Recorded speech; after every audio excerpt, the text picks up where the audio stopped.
તો વિદ્યાર્થી મિત્રો, આજનો આપનો ટોપિક છે ધોરણ 4 ગણિત પાઠ 9 અડધું અને પા નવી આવેલી સ્વાધ્યાય પોથી.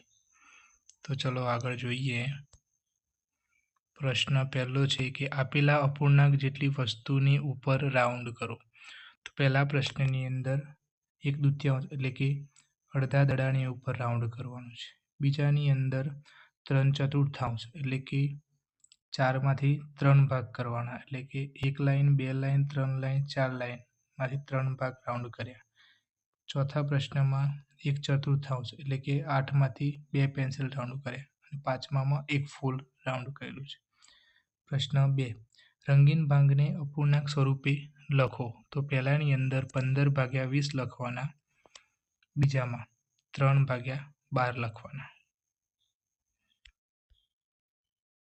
પછી ત્રીજામાં સ્ટાર આપેલા છે એની અંદર 4/10 લખવાના.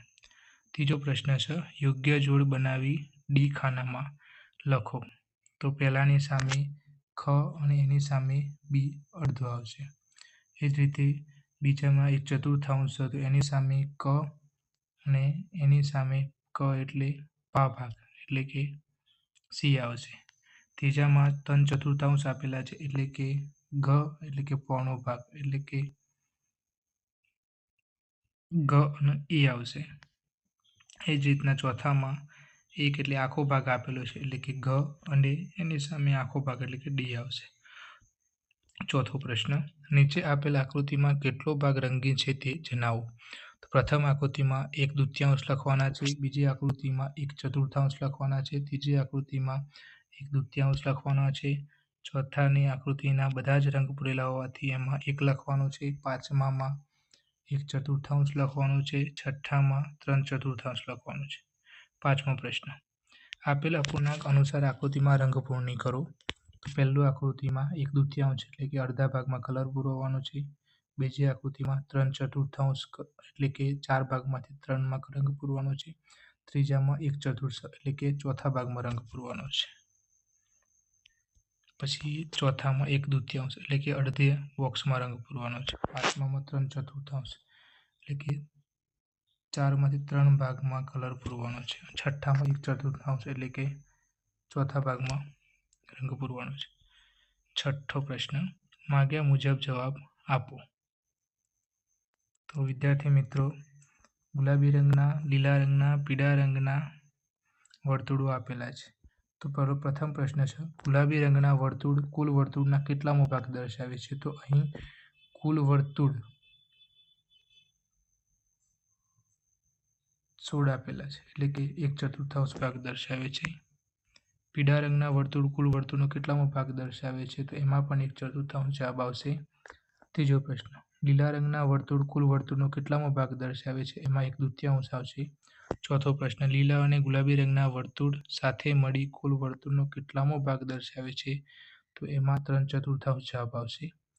હવે મિત્રો પ્રશ્ન 7, ખાલી જગ્યા પૂરો. પ્રશ્ન 1, 1 મીટરના અડધા બરાબર ખાલી જગ્યા સેન્ટીમીટર થાય. તો મિત્રો આપણને ખબર જ છે કે 1 મીટર બરાબર 100 સેન્ટીમીટર થાય એટલે એના અડધા 50 સેન્ટીમીટર. બીજો પ્રશ્ન, 1 લીટરનું પા બરાબર ખાલી જગ્યા મિલીલીટર થાય. તો મિત્રો આપણને ખબર જ છે કે 1 લીટર બરાબર 1000 મિલીલીટર થાય. અહીં પા ભાગ પૂછેલો છે એટલે પા ભાગ એટલે કે ચોથો ભાગ એટલે કે 250 મિલી જવાબ થાય. ત્રીજો પ્રશ્ન, 1 કિલોગ્રામનું પોણું બરાબર ખાલી જગ્યા ગ્રામ થાય. તો મિત્રો આપણને ખબર જ છે કે 1 કિલોગ્રામ બરાબર 1000 ગ્રામ થાય, એનો પોણો એટલે કે 3 ભાગ એટલે કે 750 ગ્રામ જવાબ થાય. ચોથો પ્રશ્ન, 1 રૂપિયાના અડધા બરાબર 50 પૈસા થાય. પ્રશ્ન 8, જાનવી પાસે કુલ 70 બંગડી છે, તે પૈકી 1/2 બંગડી લાલ રંગની છે. તો લાલ રંગની બંગડી કેટલી હશે તે આપણે શોધવાનું છે. તો અહીં 70 ગુણ્યા 1/2 કરીએ તો 35 જવાબ આવે એટલે કે લાલ રંગની 35 બંગડી હશે. પ્રશ્ન 9, સંગીતાએ 1 લીટર દૂધ લીધું, તેમાંથી તેને 3/4 ભાગના દૂધની ખીર બનાવી, તો કેટલા મિલી દૂધ બાકી રહે.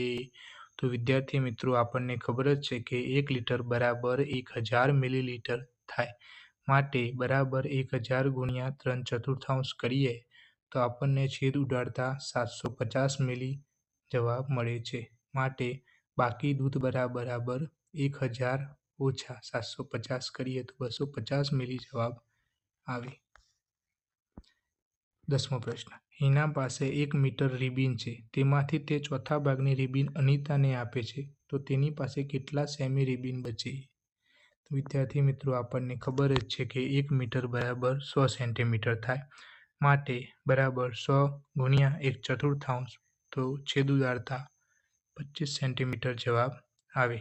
તો બાકી રહેલ રિબિન બરાબર 100 - 25 કરીએ તો 75 સેન્ટીમીટર જવાબ આવે. 11મો પ્રશ્ન.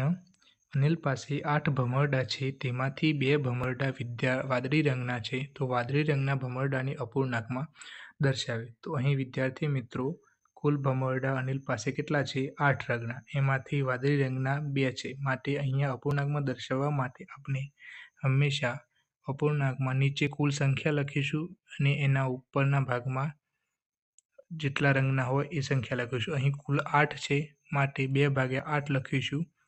એનો છેદ ઉડાડીએ તો 1/4 થાય. પ્રશ્ન 12. ધવલ 1 કિલોગ્રામ બટાકા લાવ્યો. તેમાંથી તેની પત્નીએ અડધા બટાકાનું શાક બનાવી દીધું. તો કેટલા ગ્રામ બટાકા બાકી હશે? તો વિદ્યાર્થી મિત્રો, આપણે જાણીએ છીએ કે 1 કિલોગ્રામ બરાબર 1000 ગ્રામ થાય. માટે 1000 ગુણ્યા 1/2 કરીએ અને છેદ ઉડાડતા 500 ગ્રામ જવાબ આવે. માટે બાકી રહેલા બટાકા બરાબર 1000 ઓછા 500 કરીએ તો 500 ગ્રામ જવાબ આવે. એટલે કે 500 ગ્રામ બટાકા બાકી હશે. પ્રશ્ન 13. નીચેનામાંથી કઈ આકૃતિ 1/4 આચ્છાદિત ભાગ દર્શાવતી નથી? તો વિદ્યાર્થી મિત્રો, પ્રથમ એ આકૃતિમાં પણ 1/4 ભાગ રંગ પૂરેલો છે. બીજી આકૃતિમાં પણ 1/4 ભાગમાં રંગ પૂરેલો છે. અને જો મિત્રો, અહીંયા ચોથી આકૃતિમાં 1/4 ભાગમાં રંગ પૂરેલો નથી. એટલે કે અહીંયા સી જવાબ આવશે. પ્રશ્ન 14. યોગેશભાઈ એક હોટલમાં જમવા જાય છે. તે હોટલમાં ફિક્સ ડિશની કિંમત 100 રૂપિયા છે. જો હોટલ માલિક તેમને 3/4 ભાગનું વળતર આપે તો તેમને કેટલા રૂપિયા ચૂકવવા પડશે? તો અહીં ડિશની મૂળ કિંમત 100 રૂપિયા છે. એમાં વળતર એટલે કે ડિસ્કાઉન્ટ 3/4 ભાગનું આપે છે. માટે 100 રૂપિયામાંથી 75 રૂપિયા બાદ કરીએ તો 25 રૂપિયા જવાબ આવે. આગળ. પ્રશ્ન 15. નીચે આપેલ કોષ્ટકમાં 4 ખેલાડીઓની મેચની વિગત આપેલી છે. તો કયો ખેલાડી અડધી મેચ જીત્યો હશે? તો જુઓ વિદ્યાર્થી મિત્રો, પહેલા ખાનામાં ખેલાડીના નંબર આપેલા છે. બીજા ખાનામાં કુલ મેચ આપેલી છે. ત્રીજા ખાનામાં જીતેલી મેચની વિગત આપેલી છે. અને ચોથા ખાનામાં હારેલી મેચની વિગત આપેલી. તો વિદ્યાર્થી મિત્રો, અહીં તમે ધ્યાનથી જોશો તો 2 નંબરનો ખેલાડી છે જેની કુલ મેચ 8 હતી. એમાંથી 4 મેચ જીત્યો છે અને 4 મેચ હારી ગયો છે. એટલે કે ખેલાડી અડધી મેચ જીત્યો છે. એટલે જવાબમાં બી આવશે. એટલે કે 2 નંબરના ખેલાડીએ અડધી મેચ જીતી છે. પ્રશ્ન 16. કેતનને 20 રૂપિયાવાળી એક પેન ખરીદવી છે. તેને દુકાનદારને 5 રૂપિયાના 2 સિક્કા, 2 રૂપિયાના 3 સિક્કા, 1 રૂપિયાના 2 સિક્કા અને 50 પૈસાના 3 સિક્કા આપ્યા. તો શું તેને આપેલી રકમ પૂરતી છે? તો વિદ્યાર્થી મિત્રો, હવે આપણે ગણીએ. ચલો, 5 ગુણ્યા 2 બરાબર 10 રૂપિયા થાય. 2 ગુણ્યા 3 બરાબર 6 રૂપિયા થાય. 1 ગુણ્યા 2 બરાબર 2 રૂપિયા થાય. અને 50 પૈસાના 3 સિક્કા એટલે કે 1 રૂપિયો ને 50 પૈસા થાય. તો વિદ્યાર્થી મિત્રો, આ બધાનો સરવાળો કરતા 19.50 રૂપિયા થાય. અને આપણને 20 રૂપિયાની પેન ખરીદવાની છે. માટે આપેલ રકમ પૂરતી નથી. તો વિદ્યાર્થી મિત્રો, આગળ જોતા અધ્યયન નિષ્પત્તિ આધારિત સર્વગ્રાહી મૂલ્યાંકનમાં નીચે આપેલ આકૃતિમાંથી કેટલો ભાગ રંગીન છે તે જણાવવાનો છે. તો પ્રથમ આકૃતિમાં 1/2 જવાબ આવશે. બીજી આકૃતિમાં 3/4 આવશે. ત્રીજી આકૃતિમાં 1/3 આવશે. નવો પ્રશ્ન 4માં આપેલ અપૂર્ણાંક અનુસાર આકૃતિમાં રંગ પૂર્ણ કરવાની છે. તો મિત્રો, અહીંયા ચોથા નંબરની આકૃતિમાં 1/4 ભાગમાં રંગ પૂર્ણ કરવાનો છે. એટલે કે અહીં ટોટલ 1, 2, 3, 4, 5, 6, 7, 8 ભાગ આપેલા છે. માટે અહીંયાથી બે ખાનામાં રંગ પૂરવાનો છે. પ્રશ્ન 5માં 1/2 એટલે કે આનામાં અડધા ભાગમાં રંગ પૂરવાનો છે. અને પ્રશ્ન 6 3/4 એટલે કે 4માંથી 3 ભાગમાં રંગ પૂરવાનો છે। નેક્સ્ટ જોતા મિત્રો આકૃતિના આધારે પ્રશ્ન 7 અને 8નો જવાબ આપવાનો છે।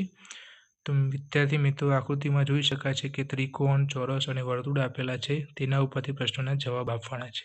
તો પ્રશ્ન 7, ત્રિકોણની સંખ્યા કુલ આકારોના કેટલામો ભાગ છે? તો અહીંમાં 1/3 જવાબ આવશે। 8મો પ્રશ્ન, ચોરસની સંખ્યા કુલ આકારનો કેટલામો ભાગ છે? એમાં 1/4 ભાગ આવશે। એના પછી વ્યવહારુ કોયડા ઉકેલો। પ્રશ્ન 9, પિંકી પાસે 18 ચોકલેટ છે, તેમાંથી તે અડધી ચોકલેટ જીમિતને આપે છે, તો તેની પાસે કેટલા ભાગની ચોકલેટ વધે? તો 18 ગુણ્યા 1/2 કરીએ તો જવાબ 9 આવે, તો તેની પાસે 9 એટલે કે અડધી ચોકલેટ વધે। પ્રશ્ન 10, હિરેન પાસે 40 કેળા છે, તે પૈકી પા ભાગના કેળા ખરાબ થઈ ગયા, તો તેની પાસે કેટલા કેળા સારા રહે? તો વિદ્યાર્થી મિત્રો 40 ગુણ્યા 1/4 કરીએ છેદ ઉડાડતા 10 જવાબ આવે, એટલે કે 10 કેળા બગડી ગયા હશે, માટે 40 ઓછા 10 કરીએ તો 30 સારા કેળા મળે, તો હિરેન પાસે 30 સારા કેળા રહે છે। તો વિદ્યાર્થી મિત્રો આવા જ બીજા પાઠના સોલ્યુશન જોવા માટે અમારી યુટ્યુબ ચેનલને સબસ્ક્રાઈબ કરો અને તમારા દરેક મિત્રો સુધી વિડીયોને શેર કરો।